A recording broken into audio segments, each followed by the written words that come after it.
Well, welcome everyone. It's good to have you with us today. It's raining here in Atlanta, but I hope you have sunny weather wherever you are today.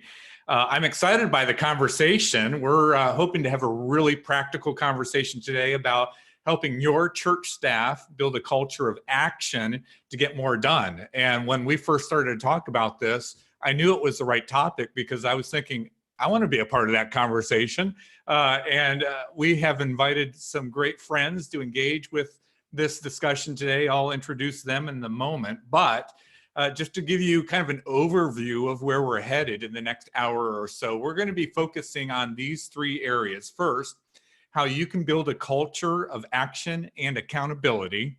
And by the way, I'm hearing it's the accountability piece that may be the most challenging for churches.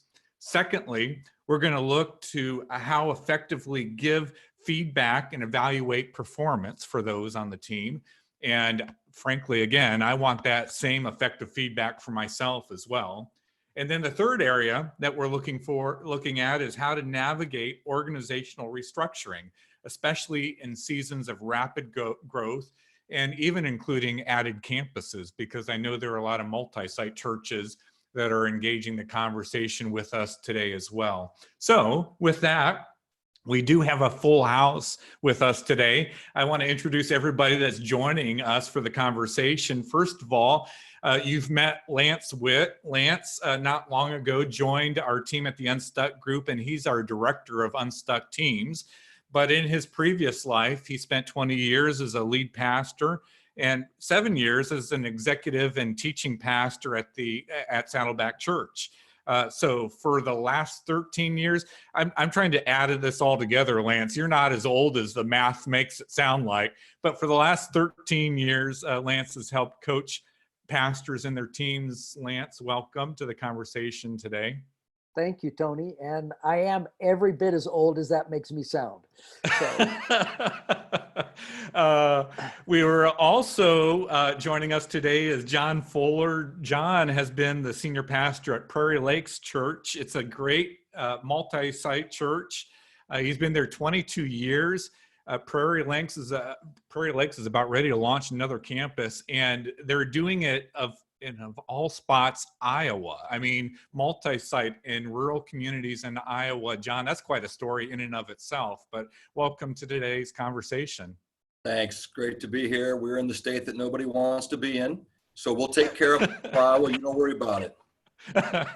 That's good to have you. Also, my friend Kroll Chambliss is with us. Kroll has been the executive pastor at Harvest Church way out in Billings, Montana. He's been there for the last 10 years. And one of the reasons why I like Kroll so much is he's also an entrepreneur, and he has launched kind of a side gig, another business called ID Digital. And maybe someday we'll have him describe what that's been all about. But Kroll, thank you for being a part of the conversation today. Thanks, Tony. Good to be here. Additionally, joining us is Bobby Kirshner. Bobby is the executive pastor at Big Valley Grace Community Church out in Modesto, California. The West is representing today, by the way. He has been on staff for 10 years there at the church. And prior to that, this is where we really appreciate who Bobby is.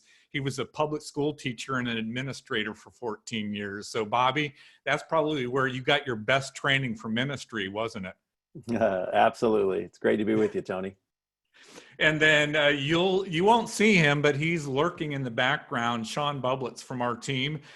He is going to be manning the Q&A portion of what we're going to be doing. In fact, if you want to, anytime along the way, ask a question, you can do that in chat, and Sean will be collecting all those questions. He'll be responding to some of them live, but then at the very end of our conversation today, we'll try to get to as many of your questions as we can. Because we are sensitive to your time and your schedule, we're just going to dive right in. This first section, as I mentioned, we're going to be focused on building a culture of action and accountability. And to preview this part of our conversation, a few weeks back, we polled pastors who subscribe to our podcast and our articles to find out what challenges you're facing related to team health, performance, culture, structure. And the majority said the issues with performance and culture were creating feelings of stuckness. And so that's where we're going to kind of focus our conversation in this section. And Bobby, I'd like to begin with you. In your experience, what are some factors that keep teams stuck and unproductive? Yeah, that's a great question. And I know in my experience, for sure, that teams that I've been on feel really stuck when first that decision-making rights are unclear. That's a big one, of just going, man, who's in charge of this, or who can make a call here? And so we spend a lot of time maybe unsure, and that certainly causes a team to get stuck. Also feel like on teams, the sense of we're all rowing, but we're not maybe all rowing in the same direction. And so when there's not clarity of maybe of vision or purpose, and so there's a lot of good things going on, but it might be that we get stuck because we don't necessarily know what another person or another team is doing. And I'd finally say maybe a place that teams that I've been on and felt stuck is just when, especially when senior leadership can be disconnected from the rest of the team. There might be where you think you know kind of what's going on in your culture, but if you've gotten yourself disconnected, you might not really know what's going on throughout the organization. And that can also, the feeling of being stuck can definitely creep in. Definitely. It's interesting that you should mention kind of that alignment piece of locking arms and pulling in the same direction. I was having a conversation with the pastor just this morning, and they're getting ready to launch their third location. And he said, unlike the last time where we were all kind of scrambling to figure out what we were doing next, this time they have clear vision for where they're going and a plan that they've all agreed to on how they're going to make it happen.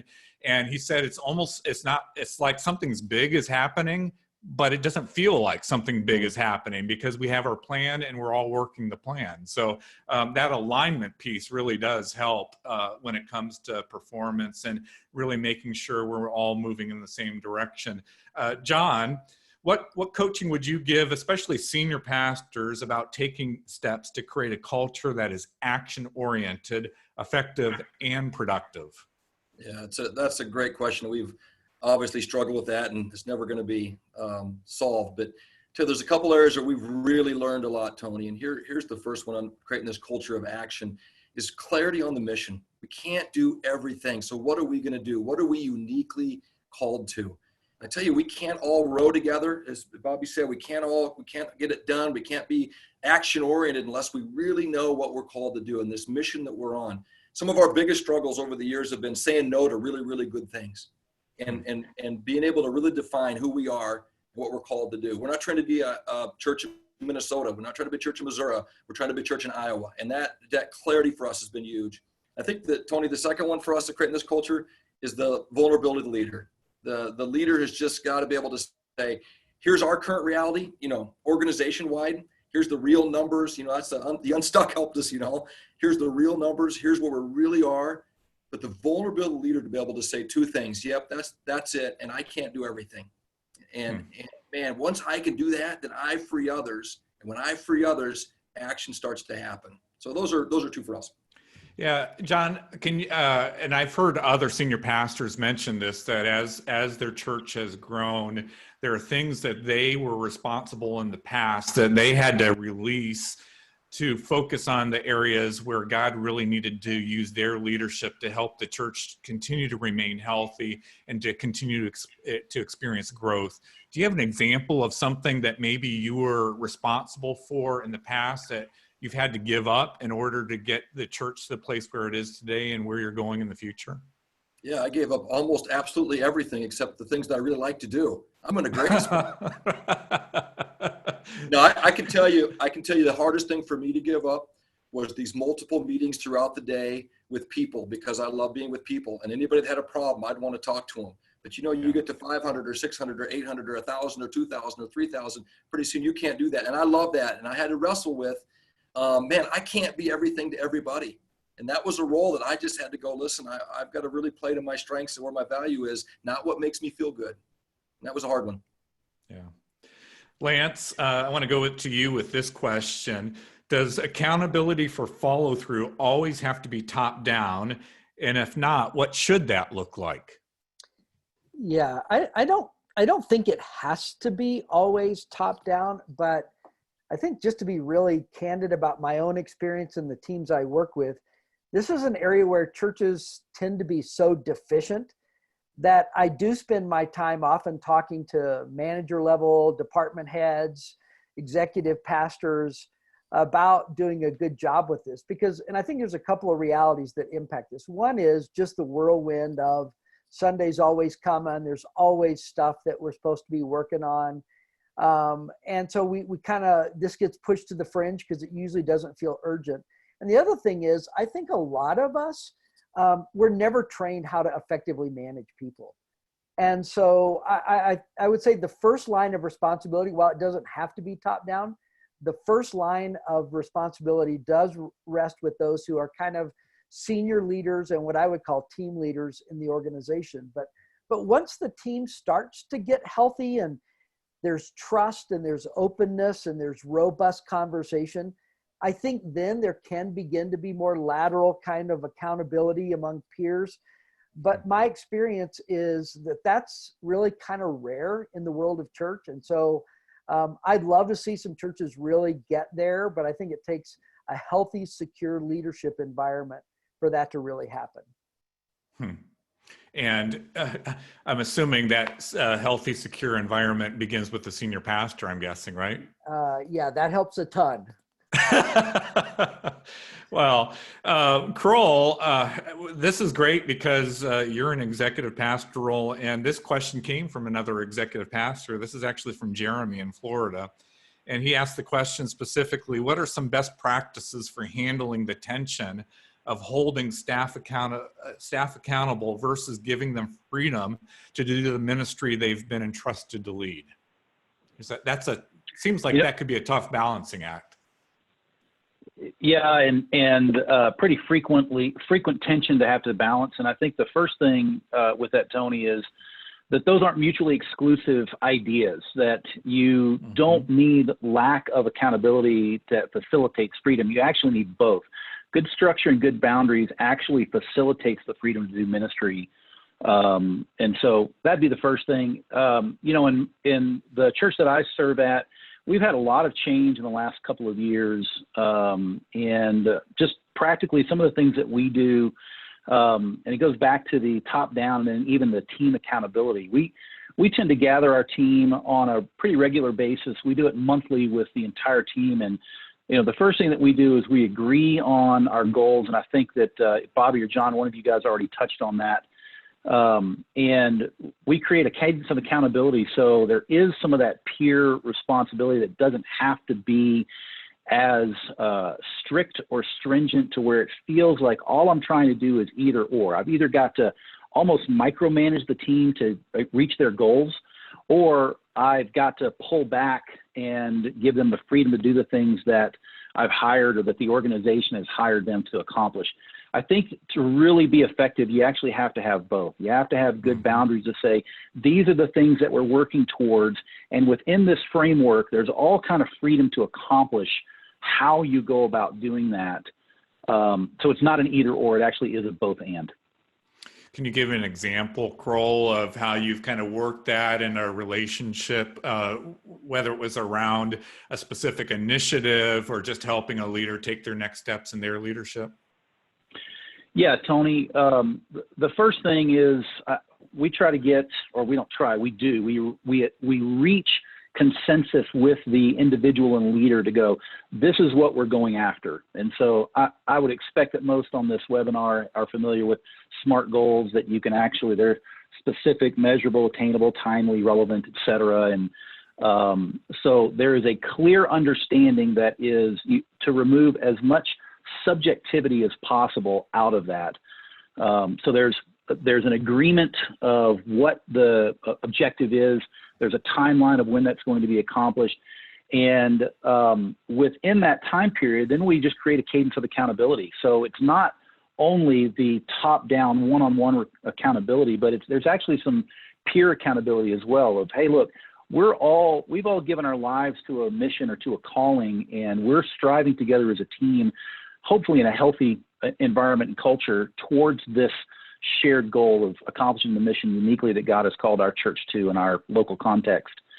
And when it's clear, when they fail to achieve those results, and look, oftentimes it is explainable, and there's some give and take from a leadership standpoint. But when you've got that clarity and a sense of team where everybody is pulling together in this same direction, it actually does create a more healthy culture of accountability, because nobody wants to be that leader that goes, hey, I didn't do what I said I was going to do, especially in the context of others that do achieve. And in my experience, at least, you do have kind of your superstars, and you've got the people that need a little bit of encouragement and support in that. And it just helps not only accomplish those objectives, but do so in a healthy environment. That's good, Kroll. All right, well, let's move on to the second area I wanted to focus on is what do we need to do as far as giving feedback and evaluating performance if we want to create this culture of action in our teams. And on this one, Lance, I think I'll begin with you this round. One of the most common questions we hear from churches on this topic is, do you have a good performance evaluation form that we can use? Is that the right place to start if we're trying to get better at evaluation of our performance? Well, first off, that question in and of itself makes me a little bit uncomfortable, because I think what people are really, when they ask that question, often what they're looking for is something that sort of just satisfies some kind of HR requirement, or we know we've got to do an annual review, so give us a quick, simple form that'll make it as painless as possible. But to answer your question, I don't think that's the right place to start. I think the one thing everybody on this webinar would agree with is we all hate annual performance reviews. Managers dislike them. Amen. And yeah, if you were looking for an amen there. Yes, amen. Okay, go ahead, Lance. Employees despise them too. I mean, everybody hates it. And sometimes I think it's sort of like an IRS audit. You're never quite sure what to expect, but you know it's going to be uncomfortable and unpleasant. And so I think we have to think about this differently. And I think if you do some study on this, what you discover is both corporately and in the nonprofit world, everybody seems to be moving away from annual reviews. And here's the bottom line. A year's worth of performance issues that are, kind of bundled and then downloaded in one annual conversation just isn't very helpful. And so I think what we've got to move to is where we're giving people more real-time feedback about current performance. So we could spend the whole, time on this one issue, but here's my kind of bottom line recommendation. I'm trying to get churches that I work with to move to a more of a informal, ongoing coaching conversation that evaluates performance. I think monthly sometimes could be great, but it ought to be at least quarterly, where we are really checking in and seeing this more as a development and coaching conversation than a form that goes in somebody's personnel file once a year. Yeah, that makes complete sense. In fact, talking about those coaching conversations, John, I wanted to kind of point this question to you. How do you guys do at having regular, honest performance conversations with the people on your team at Prairie Lakes? What does that look like, and how are you modeling that? Well, we have like Lance said, I mean, we just have struggled looking for the magic bullet on what's the best review that we can do. And it just stinks. And we all hate it. So double amen there, buddy. But I tell you, here's what we do, Tony. And here's how we honestly do it. We have learned so much from our pain. Okay. And here's what we've learned from. When we haven't been open and honest and had the ability and the culture to have these ongoing conversations about how you're doing and what you're struggling with and what are the bottlenecks in your ministry and what are the bottlenecks in your own life. When we haven't had those, Tony, we have screwed it up royally. We've had pastors leave, we've had pastors run off, and we've had messes. So for us, this is a very painful lesson. And what we've learned is we've got to have these. So we do. And we're getting better and better on it. We have the official route, right? We have the official Every supervisor, we have campus pastors, associate campus pastors, staff people across all of our sites. We have these very official weekly conversations and meetings where they walk down some certain set of questions. But from my angle, I've got 4 guys on the team with me. And man, we have official, we have unofficial. And I tell you, the beauty, and I think, Lance, you mentioned this, the beauty is in kind of this unofficial, we're going to have a beer together. We're going to sit in my office, have lunch together. And I'm going to find out what's going on in your world, because when I know how you're doing, that helps me coach you and push you towards the goal and objectives that we want. But if I don't have that with them, they're going to just tell me what they want me to hear, right? Absolutely. I think you lost half the audience of at having a beer with you, though. So now you're probably going to get a lot of job applications for Prairie Lakes Church right now, is what I'm guessing, John. Oh, non-alcoholic, of course. Okay, all right. Kroll, in your leadership experience, can you give some kind of some do's and don'ts? Give us some coaching on what does a helpful coaching conversation look like, and what are some things that maybe we should avoid in those coaching conversations? Yeah, there's a saying around Harvest where I serve, and many of you may have adopted this as well, but it's the truth isn't the problem. And so one of the most loving things that you can do is actually speak truth. Now, that doesn't mean that there's license to be a jerk about it. I mean, you have to do it in the context of relationship, grace, and love. And really in my, just in my own personal development, one of the biggest things that I've had to learn to do in those conversations is to just slow down. I'm a driver. I like to get things done. I've got a number of things I need to accomplish every time I get up and take on the day. And I have had times in the past in my own leadership where people can just feel used, and I'm getting after it, and I've got to get these things accomplished and give you this feedback so that you can go and take it and, just slow down, be present. And, my goal, the primary thing that I am looking for, because as we've stated, these are more regular, frequent conversations, is to make sure that the people that I'm leading feel known and loved by me. And that just means that I've actually got to have a genuine interest in who they are, what God is doing in them, what their story is, sharing my story. John, you talked about the value of vulnerability, and I just couldn't agree more with you. And obviously that requires a healthy culture and a context. And I think a lot of us have probably, unfortunately, had experiences even in the church where you wouldn't classify it as healthy, and there's some fear around that. And one of the things that really helps to create that culture is just to slow down and be relational, and then you can get to the business that you have to get to. But we're pastors first and leaders second, and that's been one of the biggest do's or don'ts, however you want to frame that, around this thing for feedback. Thanks, Bobby. I've asked the other 3 to kind of give me the positive spin on coaching and performance evaluation. And my question for you is, what mistake have you made in the past? So I apologize for giving you the tough one where I'm asking for your vulnerability, but anything we could learn from your past maybe challenges around performance evaluation that the rest of us can learn from? Yeah, I do appreciate you choosing me to talk about mistakes. It is a strength of mine, so I've got a lot of practice, so I appreciate that. But, I would say the first thing that comes to mind is just about the time that I felt like I was being super clear was right at the very beginning of when they started to get clarity. And so for me, whenever I feel like, man, I am being so direct right now, I've had to learn I'm just getting started. They're just starting to hear what I really want them to say.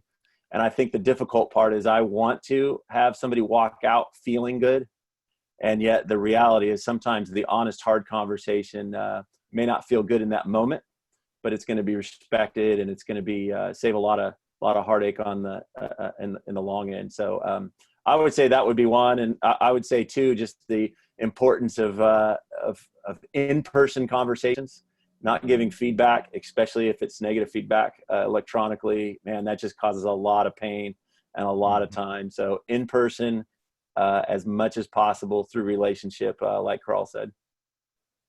Yeah, and just personally, from my experience, receiving that honest feedback, and I think this is the case for most leaders, is the more leadership potential that's in you, the more that you want to hear the truth, the more that you want that honest feedback and that honest coaching. And frankly, if it's somebody that's kind of running from that, that's probably an indication that they may not be the right fit for the leadership responsibility that they're in as well. All right, we're going to shift gears. And the third area that I wanted to talk about is all about navigating organizational restructuring. And again, this is a common challenge that we hear about at the Unstuck group, especially in seasons of rapid growth. And when you're adding campuses, as an example, at your churches, it can feel like you're outgrowing your structure almost every other week. So I want to spend some time talking about the right way to approach things when a restructure is necessary. And John, remind me, how many locations are you in currently in Iowa? Is it 5? We've got 6 right now, launching our 7th. Okay. My guess is in the years that you've been engaging in multi-site strategy, there's been some transition in your structure in your past. So give us some coaching here. If your church is growing or you're adding campus, how do you know when it's time for a structure change? When do you know that need is there? Well, usually when my ego is involved, that's the best sign that it's time to change something. I mean, honestly, the bottlenecks, right? You get the bottlenecks. And here's the crazy thing about all of us. We learn from our pain. We learn from when we just kind of get stuck, and then we go, oh, we better fix that. And I wish we were better at thinking ahead, and we hadn't been for a long time until recently. But honestly, up until now, it's been what's the bottleneck and how do we do it? But here's the one thing that I would give for our context, and that's this. We chose to have some pain on investing centrally earlier. So we invest in central services early, and that set us up. So now we're really in a place where we're sustainable, and we can add campuses with very little friction because we've got ourselves set up centrally to do that. So for us, that's the biggest thing that we've done proactively. We set ourselves up, and what we know is when we get to 12, and all our learning is when we get to 12, that's another stage. But right now, we invested centrally, and that has paid dividends beyond what was painful. It was no pain now. All right, so let me do a little bit of interpretation for those that may not be in a multi-site context right now, because I have a follow-up question for you, John. In multi-site churches, what we're learning is it's really key, and John's highlighted this, to identify what are the central ministry responsibilities, in other words, the roles that are serving every location of the church, and what are the campus responsibilities within our organizational structure. In other words, the positions that are just focused on carrying out ministry at a specific location. And John, you mentioned you moved toward more of a central and then campus model early, but how early? Was it with the launch of your 2nd location, 3rd location? When did you start to make that shift? Yeah, it was really with the 3rd. We got to 2. At 2, we kind of launched out of our own resources, and then we got to 3, and we kind of launched that one out of our own. But after the 3rd, we said, man, this is killing us. We just cannibalized certain areas of ministry to launch a campus. And what we found out was 10 years later, that came to bite us big time. So we really, for us, it was on the 3rd. After the 3rd, we went, okay, we just can't run this like we ran a single cell. We just can't. Okay. Any other shifts that you've noticed beyond the central and campus clarification that was required as you added staff and as you added locations? Yeah, the other one for us was really clear lines of who's supervising who.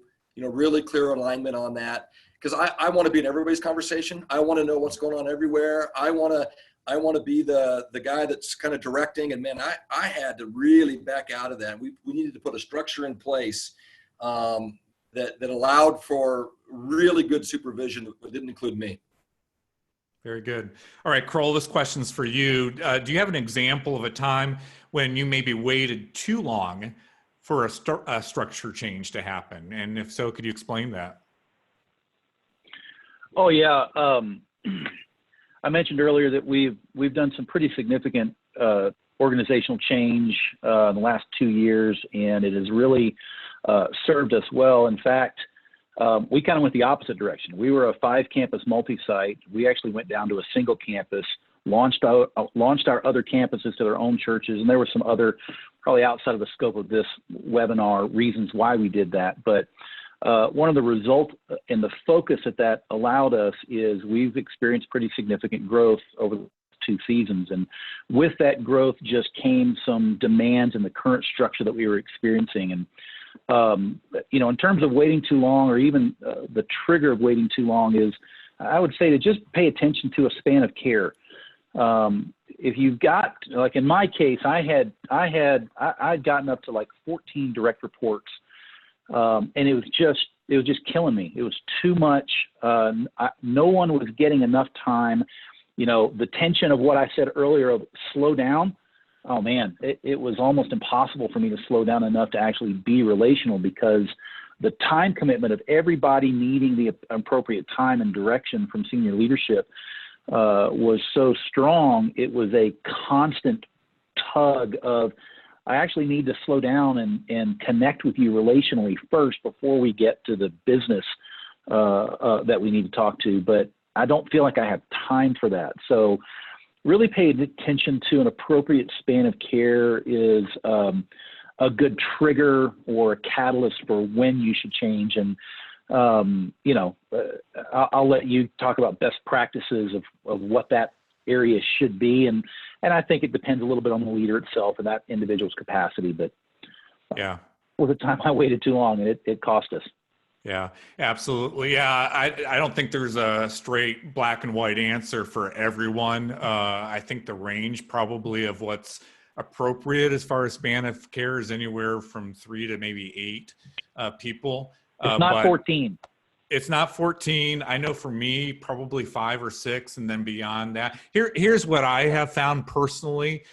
When my team gets too big, I'm able to stay on top of what they're doing, what their projects are, what their tasks are, but everything else about being a good leader, like what is someone celebrating in their life? What are the challenges they're facing? What do they need? What's the next step they need to take for development? How can I be praying for everybody on the team individually? I lose sight of the answers to those questions. And that's when I know my span of care is too big. But you're right, Kroll. That I think that's a very good, that's a signal of we need structure change if it's like that. And by the way, my experience in churches is that sometimes churches get this right when it comes to span of care with their staff, but where they're failing is with their key volunteer leaders. And it's in a ministry like children's ministry or guest services, or sometimes I've even seen it in small group ministry where you have one leader trying to lead 15, 20, 24 different people. And again, the best you can do is stay on top of the ministry that needs to get done, but you can't do the ministry that's really required to make disciples of Jesus when you're trying to lead that many people. So I appreciate you raising that as a potential red flag. Bobby, the question I have for you is, when might it be helpful? This is going to sound like it's self-promoting here, but I'm going to ask you to promote it rather than me. How's that? When might it be appropriate to bring in somebody from the outside to help with structure changes that might be needed on your team? Well, for me, the truthful answer is always. It has been, and going back to, mistakes that have been made, is no matter how hard you try, your team will always have an emotional bias. It'll be difficult to see objectively. And the cost of doing it wrong is really, really high.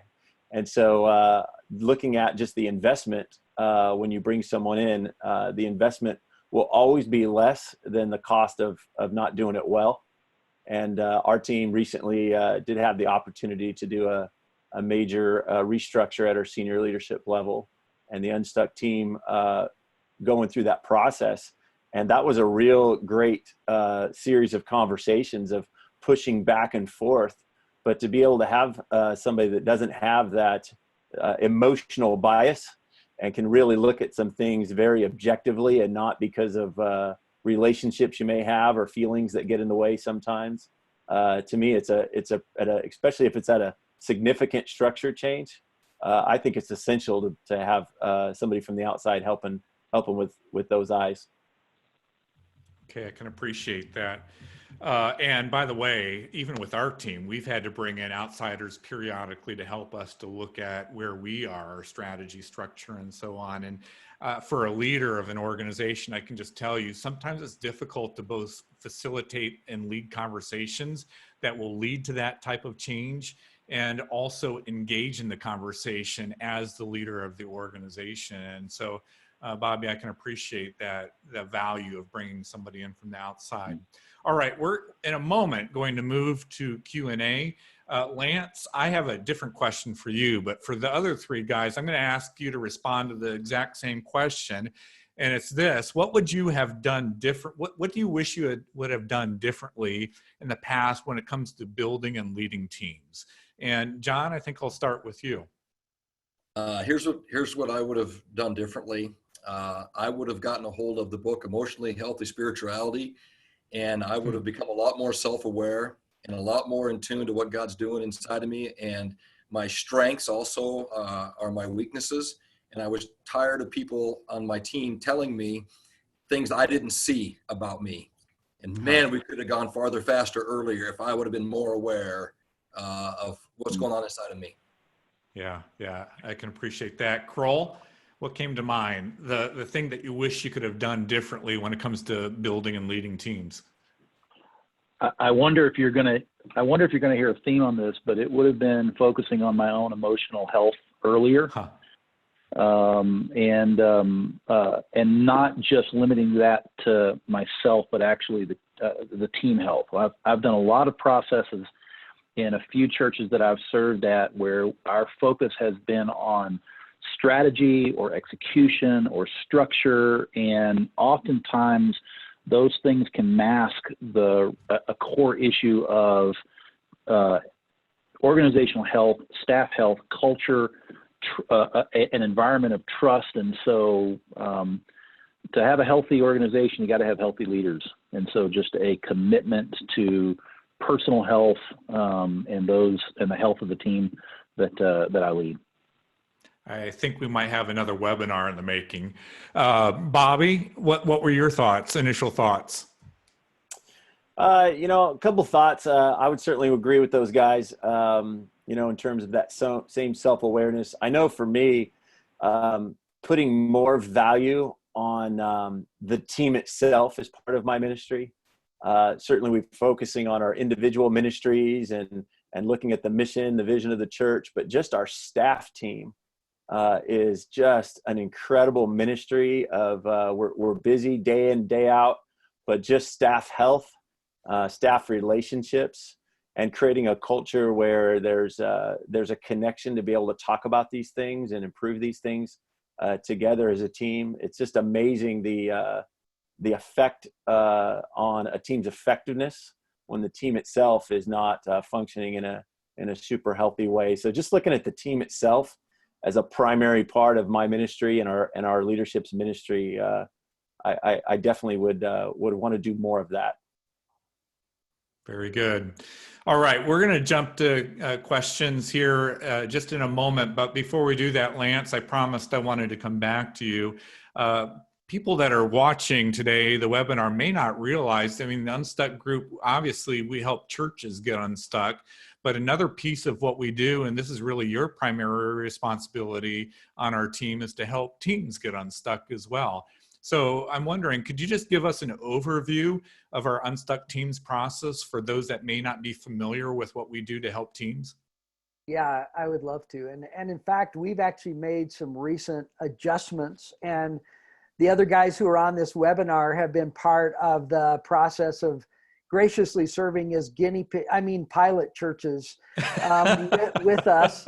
And they were gracious enough to let us come in and experiment and do some learning, kind of on the backs of their churches. And I'm really grateful for that. But we have recently kind of made a couple of adjustments. So let me give you just a brief overview. It kind of really starts with the assess visit, which is really getting clear about who we are, where we are, And we have an Unstuck Teams assessment that we think gives you some objective data to hold up a mirror for you, your teams. And also we spend some time really dialing in on the unique wiring of the individuals, but how that then plays out in a team environment. And from there, we move to a staffing and structure visit that is really focused on the people part of the organization. And, you know, do we have the right people in the right spots? How do we know that? And then we spend some time trying to dial in a structure that actually works and facilitates both health and high performance. And then the third visit that we now are calling Traction is really about working with senior leadership and department directors on what really are the best practices that both help us as managers elevate health, but also get really clear about the mission, vision, and priorities of every team and every individual. And then we wrap it up with, now we're offering what we call coach. And coaching is, we're offering these coaching calls once a month to try to walk with a team and with senior leadership through the implementation now of everything we've really dialed in those first 3 visits. Now, how actually are we going to actually implement that and kind of walk with you over time so that we really do kind of move the needle when it comes to that. But at the end of the day, Tony, the thing we're trying to do is create the synergy of going after both health and high performance. And I don't think you have to choose, you know, just one side or the other. I think that the real beauty and synergy, kingdom synergy, comes when we really get after both. Very good. Well, if you want to learn more about Unstuck Teams, you can go to our website at theunstuckgroup.com/teams. And there you can learn a little bit more about the process, but more importantly, there's an opportunity for you to begin to engage a conversation with our team to learn more about that and to see if maybe it would be a good fit for us to begin to work with you. So let's jump over. I see several questions have come in here. Thanks, Sean, working in the background to help us pull these together. First question's from Andy. Andy, it's good to have you with us on the webinar today. And Lance, I think, no, let's go with Kroll. I love this part of the webinar because I get to pick the hard questions and assign them to the people that I want to assign them to. Kroll, you get the first hard question here. It may not be that Great. hard. What tools have you found helpful to create alignment and to share priorities? For example, is it a 6x6 tool? What does that look like? Any resources you could point us to make sure that what our individual and team priorities are aligned with where our church priorities are? Yeah, Tony, there are a Google search will give you all kind of tools that I don't think we lack tools for that. And I know that even on the Unstuck's website, and there are resources that'll point us. We've used 6x6. We've actually modified that sometimes to a 4x4, and you can do whatever you want. I think the point is articulate and agree on what those goals are, and make sure that they are focusing on a lead metric over a lag metric. And, what are the things, the activities that we create that actually produce the results that we want? So if I've got, we talked about span of care and volunteer teams. So using that as an example, if I've got a ministry leader whose volunteer leadership structure is too flat, the span of care for the leaders is just setting them up for failure. One of the things that we might look for is, hey, we've got to recruit more leaders or more coaches, or whatever your structure is for that, directors, coaches, leaders, et cetera. And so I'm not going to say you need to have X number of coaches by X date, because those are the lag metrics. I'm going to focus on the lead things of how many conversations do you think it's going to take? Who do you need to talk to? How do we mine our resources, and in some cases, our databases, our relationships, to understand who needs to be challenged to a next step to step up in leadership? How do we agree on that? And to your example, the 6x6 is simply a way to help to understand what are the things that are wildly important over the next time period, the 6 things over the next period of time, 6 weeks, 6 months, whatever works for your organization. Really, it's just a tool of be clear about what that objective is and make sure that it is focusing on the right things. So again, lead over lag, and focus on improvement and getting better. The power's in the try. So if I've got an employee or a team member that underperforms, doesn't hit it, that does not mean that my initial reaction is guilt and shame and failure, and I've got to have a correcting conversation. What did you achieve? Let's just reset the bar, especially if this is a new discipline, trying to figure out what's appropriate and to see that momentum and movement happen over time. That'll create that culture of accountability. Very good. By the way, our team, I'm not smart enough to remember 6 things. So we have 3 things, 2 of which are related to our jobs, and 1 is more personal development. And so we're focused on 3 priorities over the next 3 months. And so by the way, I'm winning on 2 of my 3 priorities right now. So I'm waiting for my boss to come in my office and give me some more coaching on the 3rd area. Let's see, we're going to go with Bobby on this one. Bobby, how do you balance the idea of being relational versus having working with someone to actually get the job done? Seems like that's going to be a tension for every leader, right? Yeah, for sure. Well, for starters, it's whether it's a meeting or whether it's any time, is always just asking how they're doing. You're always leading with who they are. How can I be praying for you? What are the things that we bring into the workplace that affect the workplace, and making sure that that's always where we start, and that really the person is the priority over the role necessarily. But then obviously we have to shift into some of those real practical job expectation type things. And I think even when we're having really difficult conversations, there's a way to do it where you can still care and be loving and kind. Doesn't mean that the team members always receive it that way. But again, I think it starts with that we establish a culture, not just in word, but in action, that we are for you and we care about you as a person. We care about your family. But we do managing the resources, the ministry resources is a stewardship issue. And we can't neglect that also. Yeah, there's still an urgency to the mission that we're about, and so we can't let that big mission slide because we want to prioritize relationships. We have to work at both if we're going to be effective in our kingdom impact as a church. Let's see. I think, John, I'm going to give you this one. This one's a multi-site question.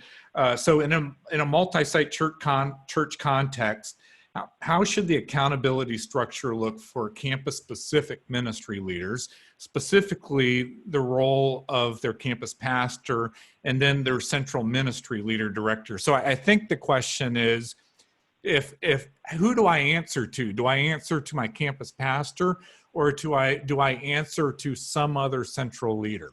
That's a great multi-site question. For us, it's pretty simple. You are accountable to the campus pastor. The campus pastor is your boss. The campus pastor is the one who holds you accountable to your responsibilities to keep you on mission, all those things. What they get across from the central is coaching. Coaching and teammates is what they get from across. But for us, we made this decision at 3 campuses. You are accountable to your campus pastor, period. Yeah. All of my illustrations related to multi-site, I use Chick-fil-A because I love Chick-fil-A. You know, I live here in Atlanta and I'm trying to help the local economy. But if a church reversed that, if instead of accountability flowing through the campus pastor, the accountability flowed through central leaders, it would be like the person that's responsible for preparing the chicken sandwiches at the Chick-fil-A having a boss at central corporate offices that coaches them on making Chick-fil-A sandwiches. And every function within the store had a different boss here in Atlanta. And you can only imagine the chaos that would create in a Chick-fil-A store if everybody at the store had a different boss, some located in a different location.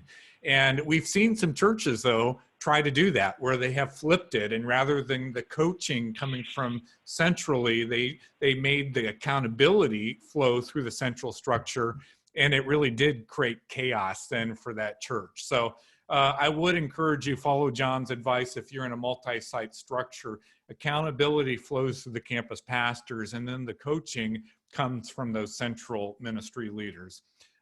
Lance, this question's for you. When you're confident that a staff member is not the right fit, how much effort and time do you give them to prove you wrong? Or do you just skip the improvement plan, call it a day, and offer a lot of money for severance? What a great question. I think the first thing you want to do is you want to call, the Unstuck group and have them fire that person. No, I'm just kidding. No, I mean, I this is kind of a mixed bag here, because I think, one, you got to trust your leadership intuition, but at the same time, we have to give people every opportunity to succeed. And I think that starts with clear expectations, clear objectives. What have we done to develop them? We've taken those steps. And so even if kind of you're convinced that maybe this person isn't the right fit, in my personal opinion, I don't think you shortcut the process. I think you still back up, because there's a chance you might be wrong, because either one, they don't have clear expectations. No one's ever really taken the time to coach them and help them get better. And so I don't think you shortcut the process, because I think at the end of the day, if you do have to let someone go, I think you want to be able to drop your head on the pillow at night and go, we did everything we could to allow them to succeed. But once you've done that, then I think there's sort of that courageous moment that you have to pull the trigger. And yes, we should give people a gracious long runway so they can transition to something else.